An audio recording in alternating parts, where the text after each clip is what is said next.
ओम शांति। आज 9 नवंबर 2024 की शाकाहार मुरली। आज बाबा ने कहा, मीठे बच्चे, बाप आया है तुम बच्चों को भक्ति तो आत्मा से ज्ञानी तो आत्मा बनाने, पति से पावन बनाने। प्रश्न, ज्ञानवान बच्चे किस चिंतन में सदा रहते हैं? उत्तर, मैं अविनाशी आत्मा हूँ, यह शरीर विनाशी है। मैंने 84 शरीर धारण किए हैं, अब यह अंतिम जन्म है।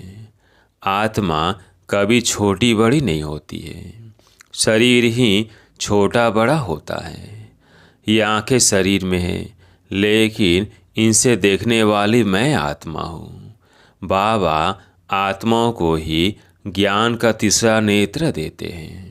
वो अभी जब तक शरीर का आधार ना ले तब तक पढ़ा नहीं सकते। ऐसा चिंतन ज्ञानवान बच्चे सदा करते हैं। ओम शांति। यह किसने कहा? आत्मा ने।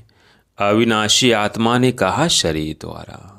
शरीर और आत्मा में कितना फर्क है। शरीर 5 तत्वों का इतना बड़ा पुतला बन जाता है, भले छोटा भी है तो भी आत्मा से तो जरूर बड़ा है।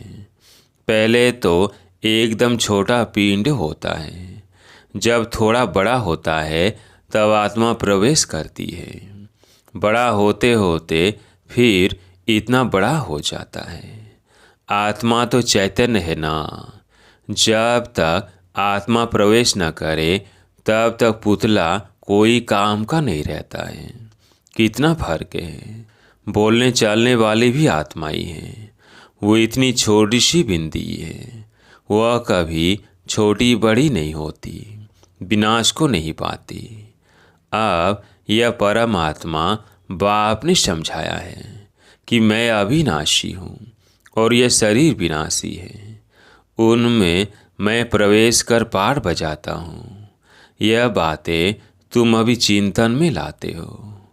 आगे तो न आत्मा को जानते थे न परमात्मा को जानते थे, सिर्फ कहने मात्र कहते थे, हे परम पिता परमात्मा। आत्मा भी समझते थे, परंतु फिर कोई ने कहा तुम परमात्मा हो। यह किसने बतलाया? इन भक्ति मार्ग के गुरुओं और शास्त्रों ने। सतयुग में तो कोई बतलाएंगे नहीं। अभी बाप ने समझाया है, तुम मेरे बच्चे हो। आत्मा नेचुरल है, शरीर अननेचुरल मिट्टी का बना हुआ है। जब आत्मा है तो बोलती चालती है। अभी तुम बच्चे जानते हो, हम आत्माओं को बाँप आकर समझाते हैं। निराकार शिव बाबा इस संगम युग पर ही इस शरीर द्वारा आकर सुनाते हैं। ये आंखें तो शरीर में रहते ही हैं। अभी बाप ज्ञान चक्षु देते हैं।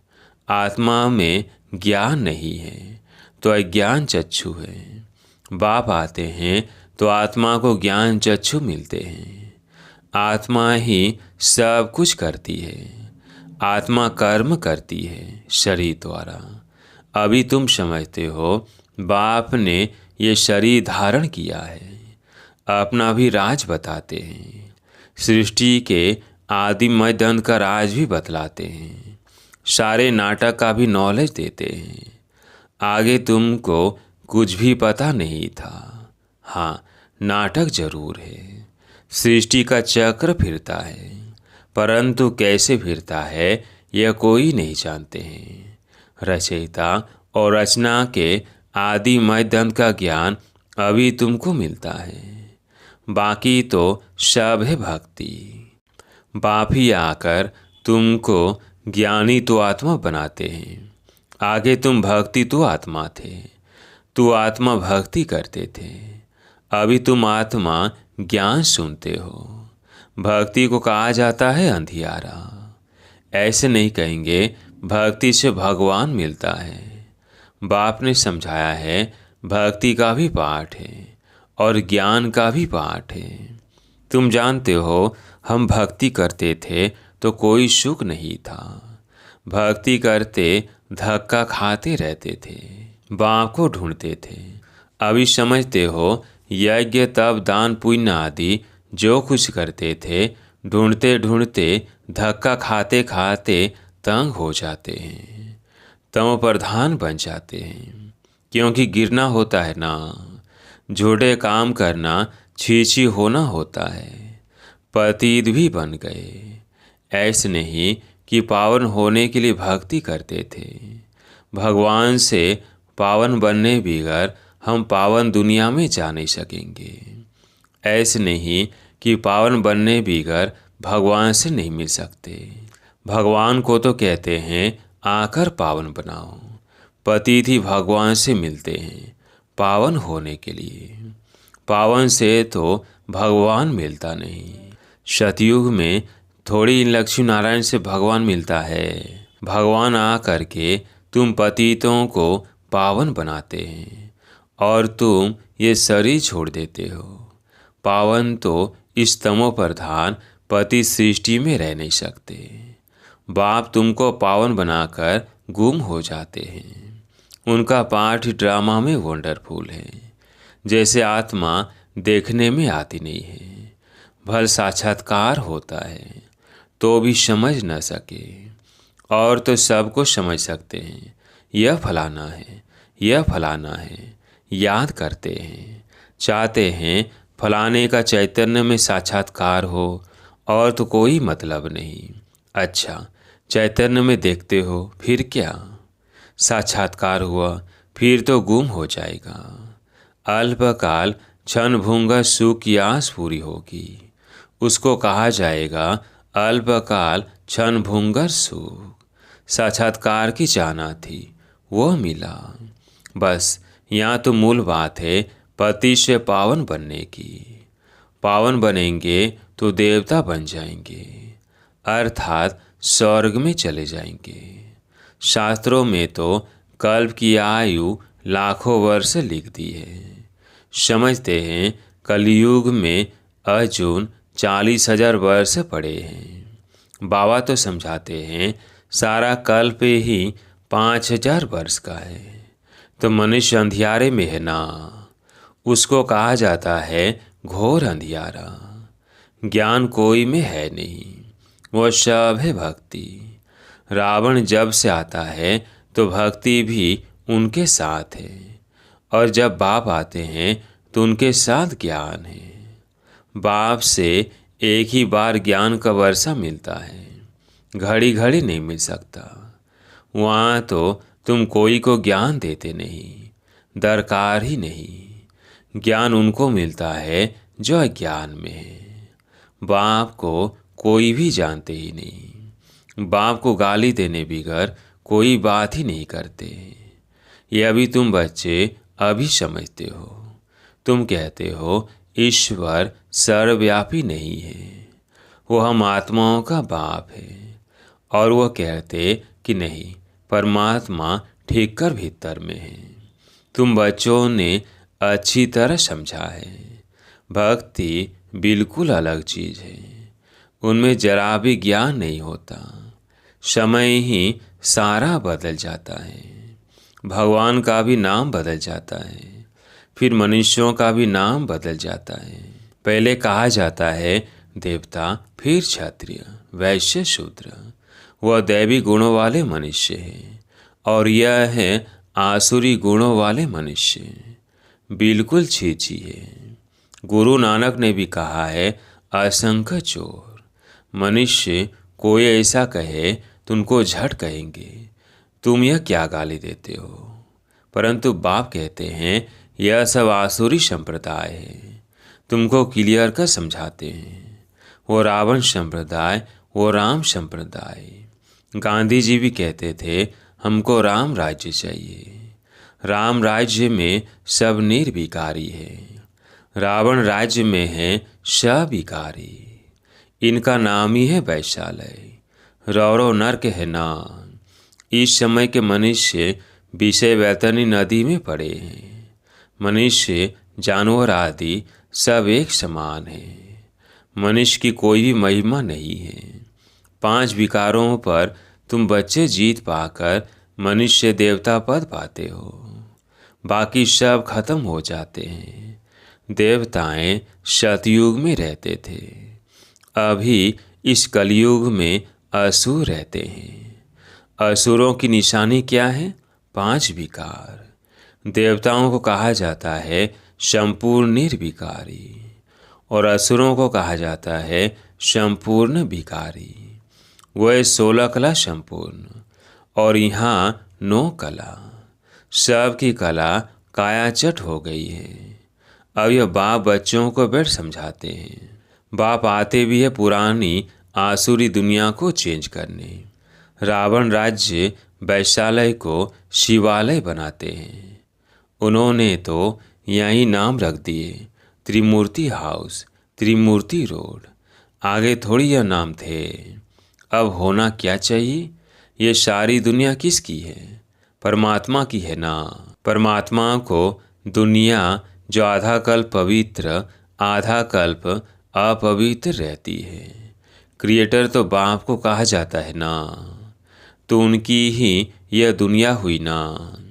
बाप समझाते हैं मैं ही मालिक हूँ। मैं बीज रूप चैतन्य ज्ञान का सागर हूँ। मेरे में सारा ज्ञान है और कोई में नहीं।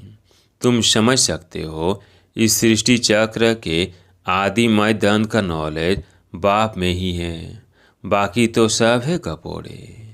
मुख्य गपोड़ा बहुत खराब है, जिसके लिए बाप उलाहना देते हैं। तुम मुझे ठीक कर भीतर कुत्ते बिल्ली में समझ बैठे हो। तुम्हारी क्या दुर्दशा हो गई है। नई दुनिया के मनुष्यों और पुरानी दुनिया के मनुष्यों में रात दिन का फर्क है। आधा कल्प से लेकर अपवित्र मनुष्य पवित्र देवताओं को माथा टेकते हैं। यही बच्चों को समझाया है। पहले पहले पूजा होती है शिव बाबा की, जो शिव बाबा ही तुमको पुजारी से पूज्य बनाते हैं। रावण तुमको पूज्य से पुजारी बनाते हैं। फिर बाप ड्रामा प्लान अनुसार तुमको पूज्य बनाते हैं। रावण आदि ये सब नाम तो है ना। दशहरा जब मनाते हैं तो कितने मनुष्यों को बाहर से बुलाते हैं, परंतु अर्थ कुछ नहीं समझते। देवताओं की कितनी निंदा करते हैं। ऐसी बातें तो बिल्कुल है नहीं। जैसे कहते हैं ईश्वर नाम रूप से न्यारा है, अर्थात नहीं है। वैसे यह जो कुछ खेल आदि बनाते हैं वो कुछ भी है नहीं। यह सब है मनुष्यों की बुद्धि। मनुष्य मत को आसुरी मत कहा जाता है। यथा राजा रानी तथा प्रजा, सब ऐसे बन जाते हैं। इनको कहा जाता है डेविल वर्ल्ड। सब एक दो को गाली देते रहते हैं। तो बाप समझाते हैं बच्चे जब बैठते हो तो अपने को आत्मा समझ बाप को याद करो। तुम अज्ञान में थे तो परमात्मा को ऊपर में समझते थे। अभी तो जानते हो बाप यहाँ आया हुआ है, कि तुम ऊपर में नहीं समझते हो। तुमने बाप को यहाँ बुलाया है इस तन में। तुम जब अपने अपने सेंटर्स पर बैठते हो तो समझेंगे शिव बाबा मधुवन में इनके तन में है। भक्ति मार्ग में तो परमात्मा को ऊपर में मानते थे। हे भगवान, अभी तुम बाप को कहाँ याद करते हो? क्या बैठकर याद करते हो? तुम जानते हो ब्रह्मा के तन में है तो जरूर यहाँ याद करना पड़ेगा। ऊपर में तो है नहीं, यहाँ आया हुआ है पुरुषोत्तम संगम युग पर। बाप कहते हैं तुमको इतना ऊंच बनाने मैं यहाँ आया हूँ। तुम बच्चे यहाँ याद करेंगे, भक्त ऊपर में याद करेंगे। तुम भल विलायत में होंगे तो भी कहेंगे ब्रह्मा के तन में शिव बाबा है। तन तो जरूर चाहिए ना। कहाँ भी तुम बैठे होंगे तो जरूर यहाँ याद करेंगे। ब्रह्मा के तन में याद करना पड़े। कई बुद्धिहीन ब्रह्मा को नहीं मानते हैं। बाबा ऐसे नहीं कहते ब्रह्मा को याद न करो। ब्रह्मा बिगर शिव बाबा कैसे याद पड़ेगा। बाप कहते हैं मैं इस तन में हूँ, इसमें मुझे याद करो। इसलिए तुम बाप और दादा दोनों को याद करते हो।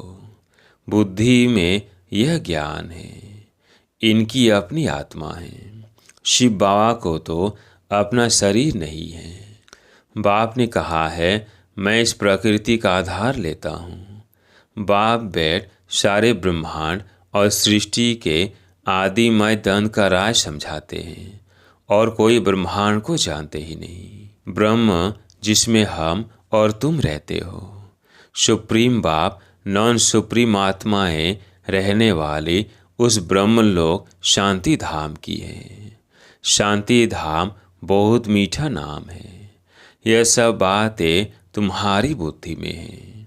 हम असूल के रहवासी ब्रह्ममय तत्व के हैं, जिसको निर्वाण धाम वानप्रस्थ कहा जाता है। यह बातें अभी तुम्हारी बुद्धि में है। जब भक्ति है तो ज्ञान का अक्षर नहीं। इनको कहा जाता है पुरुषोत्तम संगम युग, जबकि चेंज होती है। पुरानी दुनिया में असुर रहते हैं, नई दुनिया में देवताएं रहते हैं। तुमको चेंज करने लिए बाप को आना पड़ता है। सतयुग में तुमको कुछ भी पता नहीं रहेगा। अभी तुम कलयुग में हो तो भी कुछ पता नहीं है। जब नई दुनिया में होंगे तो भी इस पुरानी दुनिया का कुछ पता नहीं होगा। अभी पुरानी दुनिया में हो तो नई का मालूम नहीं है। नई दुनिया कब थी पता नहीं, वह तो लाखों वर्ष कह देते हैं। तुम बच्चे जानते हो बाप इस संगम युग पर ही कल्प कल्प आते हैं, आकर इस वैरायटी झाड़ का राज समझाते हैं। और यह चक्र कैसे फिरता है वह भी तुम बच्चों को समझाते हैं। तुम्हारा धंधा ही है यह समझाने का। अब एक एक को समझाने से तो बहुत टाइम लग जाए, इसलिए अभी तुम बहुतों को समझाते हो। बहुत समझते हैं। यह मीठी मीठी बातें फिर बहुतों को समझानी है। तुम प्रदर्शनी आदि में समझाते हो ना। अब शिव जयंती पर और भी अच्छी रीति बहुतों को बुलाकर समझाना है। खेल की ड्यूरेशन कितनी है तुम तो एक्यूरेट बताएंगे। यह टॉपिक से हुई, हम भी यह समझाएंगे। तुमको बाप समझाते हैं ना, जिससे तुम देवता बन जाते हो। जैसे तुम समझकर देवता बनते हो वैसे औरों को भी बनाते हो। बाप ने हमको यह समझाया है। हम किसकी गलानी आदि नहीं करते हैं। हम बतलाते हैं ज्ञान को सद्गति मार्ग कहा जाता है। एक सद्गुरु ही है पार करने वाला। ऐसे ऐसे मुख्य पॉइंट्स निकाल कर समझाओ। ये सारा ज्ञान बाप के सिवाय कोई दे नहीं सकता है। अच्छा, मीठे मीठे सिकिलदे बच्चों प्रति माता पिता बाप दादा का याद प्यार और गुड मॉर्निंग। रूहानी बाप की रूहानी बच्चों को नमस्ते। हम रूहानी बच्चों की रूहानी बाप दादा को याद प्यार गुड मॉर्निंग नमस्ते नमस्ते। धारणा के लिए मुख्य सार। पहला पॉइंट, पुजारी से पूज्य बनने के लिए संपूर्ण निर्विकारी बनना है। ज्ञानवान बन स्वयं को स्वयं ही चेंज करना है। अल्पकाल सुख के पीछे नहीं जाना है। बाप और दादा दोनों को ही याद करना है। ब्रह्मा बिगर शिव बाबा याद आ नहीं सकता। भक्ति में ऊपर याद किया, अय ब्रह्मा तन में आया है तो दोनों ही याद आने चाहिए। आज प्यारे मीठे बाबा का वरदान। हर कर्म में विजय का अटल निश्चय और नशा रखने वाले अधिकारी आत्मा भाव। हर कर्म में विजय का अटल निश्चय और नशा रखने वाले अधिकारी आत्मा भाव। विजय हमारा जन्मसिद्ध अधिकार है। इस स्मृति से सदा उड़ते चलो। कुछ भी हो जाए ये स्मृति में लाओ कि मैं सदा विजयी हूँ। क्या भी हो जाए यह निश्चय अटल हो। नशे का आधार ही है निश्चय। निश्चय कम तो नशा कम। इसलिए कहते हैं निश्चय बुद्धि विजयी। निश्चय में कभी कभी वाले नहीं बनना। अविनाशी बाप है तो अविनाशी प्राप्ति का अधिकारी बनो। हर कर्म में विजय का निश्चय और नशा हो। आज का स्लोगन, बाप के स्नेह की छत्र छाया के नीचे रहो तो कोई विघ्न ठहर नहीं सकता। बाप के स्नेह की छत्र छाया के नीचे रहो तो कोई विघ्न ठहर नहीं सकता। अच्छा, ओम शांति।